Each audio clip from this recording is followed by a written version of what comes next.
Hey guys, and welcome back to the fourth video of this 8 videos long squad analysis series. In the last one, we talked about the Chennai Super Kings, and in this one, we shall be talking about what arguably is the most hilarious franchisee in the history of the IPL, none other than the perennial underperformers, the Royal Challengers Bangalore.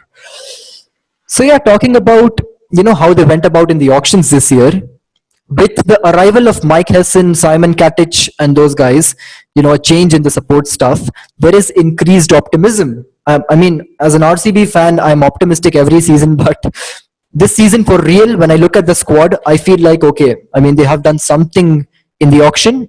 They are here to fight. Look, I'm going to apologise before we talk more about RCB. I love making memes, as my social media followers know, and the first team I think about when it comes to IPL is unfortunately RCB. Last year, I was discussing with a few friends of mine who would go on to win the IPL 2019. And, us, Aussies, a few of my friends, they're not that knowledgeable when it comes to the IPL. They don't have the huge knowledge that you guys do and things like that. They haven't followed it all their lives. They only follow it, get a glimpse of the results and what happens. But they looked at the RCB squad and they said, how is anyone going to beat this team? You look at the talent on paper, incredible. And I said to them, don't think about it. Go with someone like Mumbai, go with someone like China, because RCB, they've got the talent there, and they can't seem to translate it on the field. I wonder, you say how they're going to do it differently this year. I'm not exactly sure. I think what they need a little bit more this season is continuity. They need to back their players and stick with a combination for at least a few games, help increase the confidence of the squad, because I think there's been a problem with RCB that players play with fear of their place in the squad. Yeah. If I don't perform today, I'm out of the team. It's happened, most recently with Shimron Hetmeyer. Yeah. He is a good talent. Had a few bad games to start off his IPL career with RCB, out of the team. Came back at the end of the season, made a 70-odd in his last game. Yeah. Now he's not there anymore. That's something I think they need to change. If Hessen and Katic are going to change that mentality in the squad, then RCB might have a chance of doing, I think, a little bit better this season. But in terms of concerns, I still think there's a big reliance on overseas talent. I don't know if you feel the same way. A big reliance on their top four. I think a top four of Finch, Coorey and De Villiers in it is outstanding. Yeah, most teams in the competition, they're actually jealous of that. I'd be jealous of that. But it's what happens, we were speaking about Mumbai earlier. If their top order fails, they've got a bit of insurance in the middle order, they can step up. Is that going to be the case with RCB this year? I don't know. Looking at their squad and how they went about at the auction, I mean, there is a reason why I am saying that, there are some hopes from RCB this season. If you look at how they went about in the auctions with Vettori around, they're going after players like Chris Wokes, paying 8 crores or I don't know how much for Chris Wokes. Not even, an ideal T20 player. This season, what they did was, they went after the right players. They went after Pat Cummins, overpriced, could not get Pat Cummins. Second best option, it was Chris Morris, I believe. Maybe Sheldon Cottrell, but I feel Chris Morris is an improved death bowler. They went after Morris, they got Morris. They went after Aaron Finch, they got Isuru Udana, Joshua Philippi. So, I mean, they have tried their best to build a good squad. They went after the right players. And that is the reason why I think the mindset of That is the reason why I feel that they might do fine this season with Hessen around. Yeah, I think I agree with you there. I think their approach and their thinking regarding the auction was a lot better this time around. It remains to be seen if Morris can be the man to deliver at the death, because that's going to be a big challenge for Royal Challengers Bangalore. It's how well they perform at the death. But I think one thing that might work in their favour this year is they don't play at home. They don't play in Bangalore, where it is very hard to keep teams quiet when you're bowling. Boundaries are short. The pitch is a beauty for batting. It won't be particularly the same in the UAE. So that might actually work in RCB's favour, where their batting firepower, that top four, might get them across the line because teams, might not be able to get the big scores against them in the UAE, potentially. Absolutely. Right. So looking at RCB's bowling attack this season, I feel that it's not even that bad either. You have the wrist spinner in Yuzvendra Chahal, who has performed at a graveyard for bowlers, that is the Chinnaswamy, and he has done that Top quality bowler. consistently. Exactly. You have Chahal, you have Navdeep Saini, who is not, like those bowlers in SRH who, ball those slower balls. He's a proper fast bowler. He'll bowl the Yorker, he'll bowl the bouncer, and it depends upon how RCB utilizes Navdeep Saini.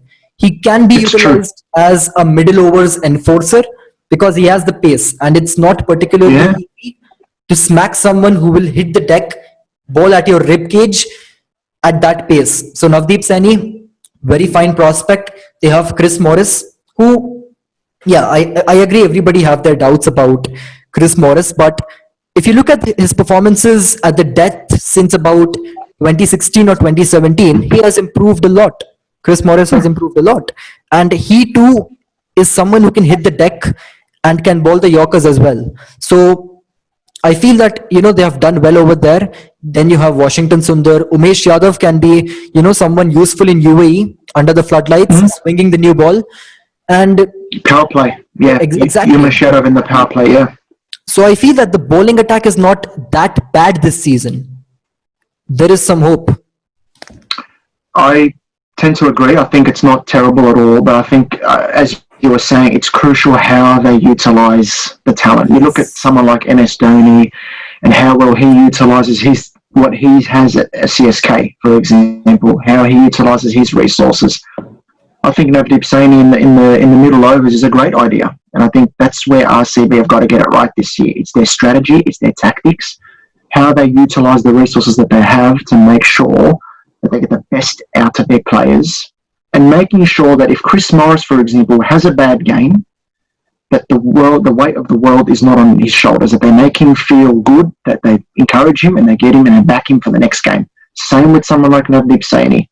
They can't afford to be chopping and changing this time around. But if they can keep that core bowling attack, and if they perform well and they're confident, you never know. You never know this season. And as you mentioned, their batting lineup is not bad by any means either. You have Aaron Finch. I agree. Parthiv Patel, it's a so-so situation with Parthiv Patel, but he is someone who tends to do well in the power play. Yeah, he's not bad at all. Not a bad option to have in your team. Obviously, if you ask me whether I would prefer Parthiv or Devdutt Padikkal, I'll definitely say Devdutt. But since RCB they don't have a wicket keeper, you have to go with Parthiv Patel. Yeah. So you start with Finch, Parthiv, then you have Virat Kohli, no words. Then you can tinker around with the batting lineup. You can either play Moeen Ali at number 4, or you can even play De Villiers at number 4, depending upon who is operating. If spinners are operating from both ends, send in Moeen Ali. If suppose the death overs are approaching, send in AB De Villiers. So they have that flexibility in the middle order. 100%. Shivam Dube, I mean, yeah, he's the problem over there. I see the finishing is the problem over there. Dube and Morris not reliable at all. Yeah, that's an issue. I agree. Yeah. But if somehow either one of Virat Kohli or AB de Villiers they end up surviving till the death, I mean those guys are. I mean, what shall I say? AB de Villiers has a better strike rate than Andre Russell at the death. Yeah. So yeah, that's incredible. Listen, I think really that top 4, Finch, Kohli, De Villiers, at least one of them has to bat deep. I think if RCB are going to be consistent and get the big scores, because as you said, look, Shivam Dube can hit a long ball, so can Chris Morris, but can you trust them to do that? I'm not exactly sure. So again, that top 4, a problem. Another issue I potentially see is the Indian core. Like you look at other teams like Mumbai, very, very strong Indian core. I think RCB need some very good performances from their Indian core this season, and particularly from the bowling attack. As you were mentioning earlier, if they can get some good output from their bowlers, the confidence can build. And if you get a bit of momentum, anything is possible. Talking about their Indian core, it's not that they lack an Indian core. You look at their Indian core, you have Virat Kohli, Shivam Dube, Hmm. Washington Sundar, Umesh Yadav, Yuzvendra Chahal, Mohammad Siraj. All of these have played international for India. Yeah, So it's true. it's not that they lack an Indian core. It's just that, people like Mohammad Siraj, they are better suited to the test, the red ball cricket for the red ball cricket. But he is not Or exactly a maybe, or T20 prospect. maybe it's how to get the best out of the Indian core more True, true. than anything else. How do you get the best out of it? Because I feel that it hasn't been a strong point for RCB. They've relied too much on the overseas players over the years, and as you mentioned, there is talent there. But A how do they lot get of the best talent, out yeah. of that? How do they get the best? That's the key this year. It depends upon how Kohli marshals his troops. Umesh Yadav, Big do season not for him. give him the ball at the death. Do not do that, please. Exactly. I mean, oh my God. I remember that game So against CSK. who would you go? Who would you go in at the death? Do you have Chris Morris there? Yeah, Morris definitely is there. Yeah, I'll have Saini with him, Navdeep Saini with him. at the death. Yeah. Yeah, Okay. because if you see, as I already mentioned, right, both of them, they are quick, they can ball the Yorkers, they can hit the deck. And these are the qualities which you're looking at, when you're in search of a death bowler. I also came Yeah. across a stat that both of Chris Morris and Navdeep Saini, they have a pretty fine record against Andre Russell. And Andre Russell is one of the best finishers in the league. So it's not that RCB, they are bad at the death bowling.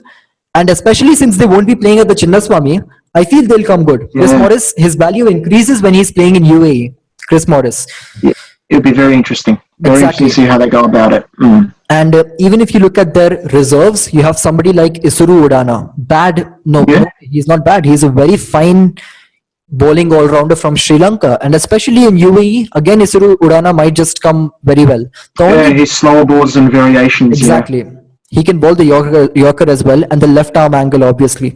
The only, questionable buy is Kane Richardson. Mhm. I have no idea why is Kane Richardson in the squad. I mean, also considered a death over specialist, someone who can hit a Yorker, bowl a good slow ball potentially. So we just have Yep. to see. I mean, At the I mean, I wouldn't. Chinnaswamy, Kane Richardson, I don't think he suits that. No, I agree. But maybe in the UAE he might be okay if they give him an opportunity. But Yeah, maybe. I think it was a worry for me from an Australian perspective that we had Kane. No disrespect to Kane, I think he's got some ability about him for sure. But it's I know, having yeah. him as the third seamer in the World Cup last year. I think that really hurt Australia's chances. Then we had to see who was going to be that third seamer. But I think in the T20 format, he's got the ability to take wickets and he can bowl a decent Yorker at the death. That might be crucial for RCB this year. We'll just have to wait and see. I was looking at Kane Richardson in the BBL. I saw him bowling more of the slower balls than the Yorkers, to be honest. And Yeah. That's something that frustrates me. I think that's a exactly, yeah. trend we see around the world, not just with Kane. You were talking about Sunrise Bhuvneshwar Kumar. Yep. earlier, right? And we were saying there's such an obsession with slow balls, knuckleballs, slow ball bounces, all this stuff. I think bowlers get confused. I think they've got too many things on their mind.